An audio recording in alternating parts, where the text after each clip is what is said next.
अस्सलाम वालेकुम। आज हम लोग जो टॉपिक डिस्कस करने जा रहे हैं उसका नाम है CNC turning centre and its parts. कि सीएनसी टर्निंग सेंटर क्या चीज़ है और उसके कौन कौन से मेन पार्ट्स होते हैं, आज हम उनको डिस्कस करेंगे। तो सबसे पहले हम लोग ये जान लें कि सीएनसी टर्निंग सेंटर क्या चीज़ है। सीएनसी टर्निंग सेंटर बिल्कुल एक लेथ मशीन की तरह है, ठीक है। ये उसी मशीन की एक एडवांस फॉर्म होती है, लेकिन जब हम इसे सीएनसी कह देते हैं तो यानी कि उस एडवांस लेथ मशीन को एक सीएनसी से कंट्रोल किया जा रहा है, यानी कंप्यूटर न्यूमेरिकल कंट्रोल की मदद से उस एक एडवांस किस्म की लेथ मशीन को कंट्रोल किया जा रहा है। यानी कि उस लेथ मशीन से कंप्यूटर की मदद से उसको कंट्रोल करके काम लिया जा रहा है, जो भी है। तो सीएनसी टर्निंग सेंटर बिल्कुल एक लेथ मशीन की तरह होता है, और इसी तरह इस सीएनसी टर्निंग सेंटर के अंदर दो एक्सिस होते हैं, और ये दोनों एक्सिस जो हैं वही एक्सिस होते हैं जो कि लेथ मशीन में होते हैं। एक एक्स एक्सिस जो कि वर्क पार्ट के डायामीटर के अलोंग होता है, या जिसे हम क्रॉस स्लाइड का एक्सिस कहते हैं। लेकिन और जो दूसरा एक्सिस होता है साथ, वो होता है जेड एक्सिस, जो कि वर्क पार्ट के लेंथ के अलोंग होता है, लंबाई के अलोंग होता है, या जिसे हम स्पिंडल का एक्सिस भी कह सकते हैं, या जिसे हम चक का एक्सिस भी कह सकते हैं। तो वो होता है जेड एक्सिस। फिर इसके बाद सीएनसी टर्निंग सेंटर के अंदर बिल्कुल लेथ मशीन की तरह ही वर्क पार्ट रोटेट करता है। दूसरा पॉइंट हमारे पास ये है। फिर तीसरी चीज़ जो है वो इसमें ये कि इसमें टूल को फीड किया जाता है, बिल्कुल वैसे ही जिस तरह से सीएनसी लेथ या मैनुअल लेथ की भी बात करें, जिस तरह के मैनुअल लेथ के अंदर टूल जो होता है वो फीड करता है और वर्क पार्ट रोटेट करता है, बिल्कुल वही सिनेरियो जो है सीएनसी टर्निंग सेंटर में होता है। अब सीएनसी टर्निंग सेंटर असल में किस तरह से डिफर करता है सीएनसी लेथ या आम लेथ मशीन से, क्या स्ट्रक्चर में उसके फ़र्क होता है, वो ये कि इसमें टूल पोस्ट की जगह टूल टर्ट लगा होता है, जिसमें कि ज़्यादा से ज़्यादा टूल्स जो हैं वो क्लैंप हो सकते हैं। तो नॉर्मली उसमें 8 टूल्स जो हैं वो क्लैंप होते हैं, तो इसीलिए जो है सीएनसी टर्निंग सेंटर कहलाता है वो। अच्छा, उसके बाद जो है उसमें ऑपरेशंस भी सीएनसी टर्निंग सेंटर में बिल्कुल लेथ मशीन वाले ऑपरेशंस होते हैं। Facing, turning, knurling, drilling, boring वगैरह जो ऑपरेशंस हम एक लेथ मशीन या सीएनसी लेथ मशीन पे कर सकते हैं, वही तमाम ऑपरेशंस हम लोग एक सीएनसी टर्निंग सेंटर पे कर सकते हैं। इसके बाद बात करते हैं कि एक सीएनसी टर्निंग सेंटर के कौन कौन से मेन पार्ट्स होते हैं। तो सबसे पहले उसमें जो है मेन पार्ट, बिल्कुल इसकी कंस्ट्रक्शन जो है वो ज़्यादातर पार्ट्स इसके एक लेथ मशीन की तरह के ही हैं बिल्कुल, लेकिन कुछ पार्ट्स जो हैं वो उससे थोड़े डिफर करते हैं, ठीक है। वो इसके सीएनसी होने की वजह से भी, और इसका लेथ मशीन के एडवांस फॉर्म बनने पर, यानी कि एक टर्निंग सेंटर बनने की वजह से भी इसमें जो है कुछ पार्ट्स ऐड हो सकते हैं। अब ये पार्ट्स जैसे जैसे मैं आपको बताता जाऊंगा, आपको यहाँ जो है इनकी पिक्चर्स भी डिस्प्ले होती जाएंगी, तो आपको ये चीज़ क्लियर होती जाएगी कि कौन सा पार्ट क्या चीज़ है। तो सबसे पहले बात करते हैं हेड स्टॉक की। हेड स्टॉक आप लोगों को पता है कि जब भी हम लेथ मशीन की बात करते हैं तो ये लेफ्ट साइड पर और टॉप वाली साइड पर मौजूद होता है, यानी कि ये लेथ मशीन का या सीएनसी टर्निंग सेंटर का सर होता है। और इसमें क्या होता है कि इसमें गियर ड्राइव लगी होती है, और इसमें मेन मोटर लगी होती है जो कि ड्राइव प्रोवाइड करती है। आगे गियर्स लगे होते हैं, ट्रांसमिशन लगी होती है जिनसे कि स्पीड सेलेक्ट होती है, और उसके आगे स्पिंडल लगा होता है। स्पिंडल के आगे फर्दर फिर जो है वो हम उस रोटेशन को ट्रांसफ़र करते हैं मेन मोटर से गियर्स में जो गियर्स हम सेलेक्ट करते हैं उसके हिसाब से हमें स्पीड आगे स्पिंडल में मिल जाती है। तो ये हो गया हेड स्टॉक।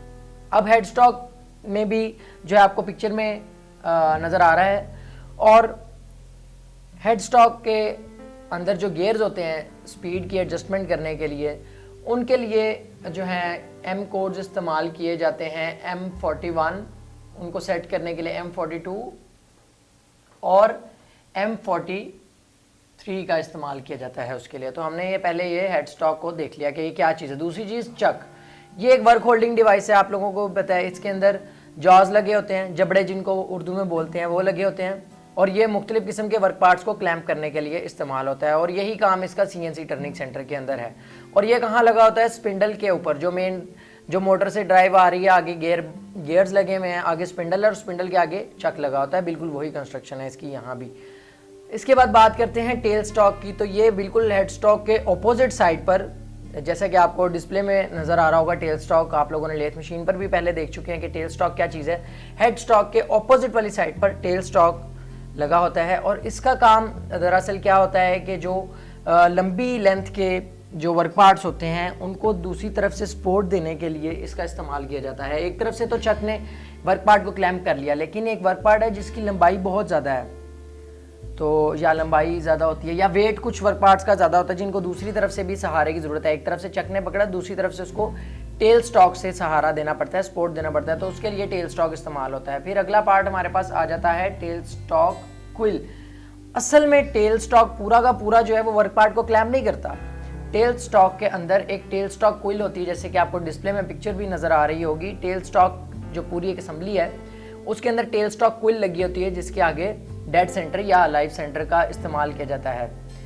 तो अब वो टेल स्टॉक क्विल जो है वो टेल स्टॉक का एक पार्ट है। तो वो क्या करते हैं, टेल स्टॉक को वर्क पार्ट के करीब लाते हैं, और जब उसको करीब ले आते हैं वहाँ लाने के बाद टेल स्टॉक क्विल को या तो हाइड्रोलिकली यानी कि किसी फ्लूइड के ज़रिए, ऑयल हो जाए, कोई पानी भी हो सकता है, लेकिन ज़्यादातर केसेस में ऑयल इस्तेमाल होता है। हाइड्रोलिक को जब भी हमारे जहन में आता है तो हमारे जहन में नाम जो है सबसे पहले ऑयल का नाम जहन में आता है हाइड्रोलिक से। तो टेल स्टॉक को हाइड्रोलिक की मदद से या न्यूमेटिक होता है हवा वाला सिस्टम, या उसकी मदद से जो है टेल स्टॉक ऑपरेट होता है। टेल स्टॉक की क्विल ऑपरेट होती है उससे, तो वो ऐसे जो है आगे आएगी और वर्क पार्ट के साथ बहुत स्ट्रांगली उसको सपोर्ट करेगी, जिसकी वजह से जो है वर्क पार्ट चक और टेल स्टॉक के दरमियान बहुत अच्छी तरह से क्लैंप हो जाता है। इसके बाद बात करते हैं फुट स्विच एंड पैडल।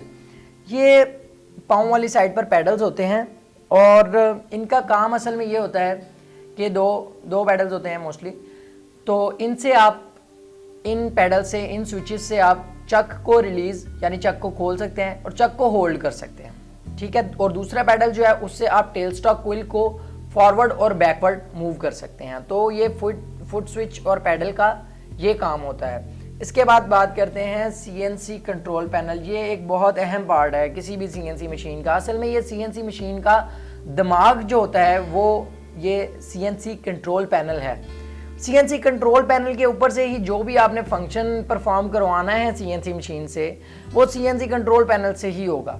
यानी कि ये ऐसे है जैसे कि आपने एक कंप्यूटर है उसको चलाना है, तो वो कीबोर्ड और माउस जो इनपुट डिवाइसेस हैं, जो भी आपने ऑर्डर देना है एक कंप्यूटर को, आप उसके बगैर नहीं दे सकते। तो ये भी बिल्कुल एक वही चीज़ है। और इसमें यूएसबी की ऑप्शन भी होती है। आप प्रोग्राम जो है वो कंप्यूटर में लिख के लाएं और लाने के बाद आप यूएसबी कंट्रोल पैनल पर लगाकर और प्रोग्राम को फीड कर दें। इसके बाद लास्ट पार्ट है टूल टर्रेट। टूल टर्रेट असल में टूल पोस्ट की जगह इस्तेमाल किया जाता है। जैसे कि मैंने आप लोगों को पहले बताया हुआ है कि सीएनसी टर्निंग सेंटर जो हैं वो दो किस्म के होते हैं। एक जो है रियर माउंटेड कहलाते हैं, दूसरे जो है फ्रंट माउंटेड कहलाते हैं। तो उसमें टूल टर्रेट जो होता है, अगर वो मैं मशीन की तरफ फेस करके खड़ा हूँ, तो मशीन की अगर बैक साइड पे मुझे नज़र आ रहा है टूल टर्रेट, तो इसका मतलब है वो रियर माउंटेड है। जिस तरह जो गाड़ियाँ जिनके बैक व्हील में पावर होती है उनको हम रेयर व्हील ड्राइव बोलते हैं, रेयर व्हील कार्स बोलते हैं उनको, और जिनके फ्रंट व्हील में होती है उनको फ्रंट व्हील ड्राइव या फ्रंट व्हील कार्स उनको बोला जाता है। इसी तरह जिस सीएनसी टर्निंग सेंटर का टूल टर्रेट जो होता है, ये जो लास्ट पार्ट आपको बता रहा हूँ, ये अगर बैक साइड पर नज़र आ रहा हो आपको, यानी ये मशीन मेरे सामने अगर यूँ मशीन पड़ी है तो उसको मैं देखूँ, उसके बैक साइड पर मुझे नज़र आ रहा हो, तो वो rear mounted CNC turning centre होगा। और अगर मुझे अपनी तरफ नज़र आ रहा है सामने यहीं पास, तो वो फ्रंट माउंटेड जो है सीएनसी टर्निंग सेंटर होता है। और टूल टर्रेट का काम असल में यही है कि मल्टीपल टूल्स को होल्ड कर सके। तो आज का लेक्चर यही था, और अगर आप लोगों को कोई भी कन्फ्यूजन हो तो आप रेलिवेंट क्वेश्चंस कर सकते हैं कमेंट सेक्शन में। बहुत बहुत शुक्रिया। अल्लाह हाफिज़।